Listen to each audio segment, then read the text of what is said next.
all of a sudden it went from conversation to going to the rector, having a shot, to him exposing himself to me, and I walked out. That was the end of it.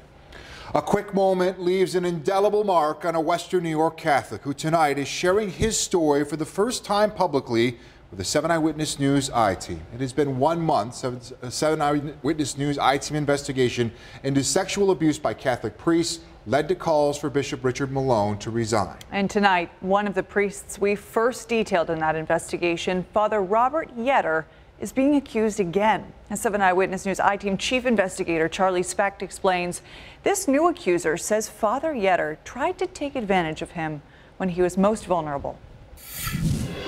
I was very vulnerable, and I think the priest saw that. I'm glad he's finally getting what he deserves. We've concealed this man's identity because he's embarrassed about what happened between himself and Father Robert Yetter. His family is still active in the parish and fears retribution for coming forward. Yetter resigned as pastor of St. Mary's of Swarmville last month, 4 days after the 7 Eyewitness News I-Team detailed multiple allegations that he sexually harassed young men. The stories were familiar for this man, who believes Yetter's friendship throughout grade school was an attempt to groom him for sexual favors once he became a young man. You know, we had him over for dinner a couple times. You know, he was like part of the family, and then he wanted to exchange cell phone numbers with me. I thought nothing of it. Yetter offered to counsel the man in his college years around 2009, when he was in his 20s. The man confided in Father Yetter that he was gay, something he had not yet told his parents. Father Yetter's like, well, we'll talk about it. You know, we'll talk about all that stuff, and I'll tell you how to guide you through that. After dinner at a local restaurant, Yetter invited the man back to St. Mary's. He's like, well, I'm going back to the rectory to do a shot of Goldschlager. Do you want to join me? I said,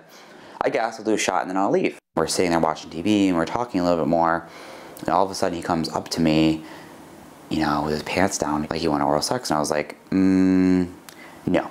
So I got up and I left. He says he didn't know how to process what had just happened between him and the priest. I was very shocked. I was just like blown away. I didn't know what to do, what to say. I just drove away and I went home and I just pretended it didn't happen. The man says Yetter kept contacting him, but he ended up blocking the priest's number. It was kind of like apologetic, but kind of like, you know, it could be our little secret. He kept it inside for 9 years, thinking he was the only person Yetter had ever approached. Then he saw our stories and decided he had to tell his parents. I honestly didn't know he was doing this to other people. I thought it was just me.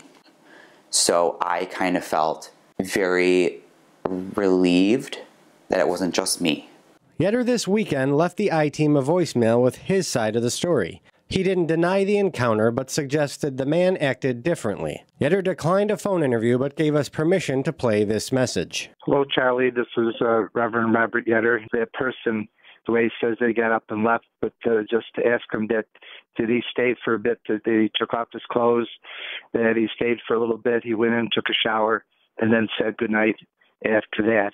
We played Yetter's voicemail for the accuser, who denies and disputes Yetter's entire claim, saying that never happened. The man was not a minor when he says Yetter made the move, but says that doesn't lessen the value of his experience or the experiences of other adults who are now coming forward. A lot of these priests are flying under the radar and just doing it, and the bishops in these dioceses are just letting it happen, and that is not okay.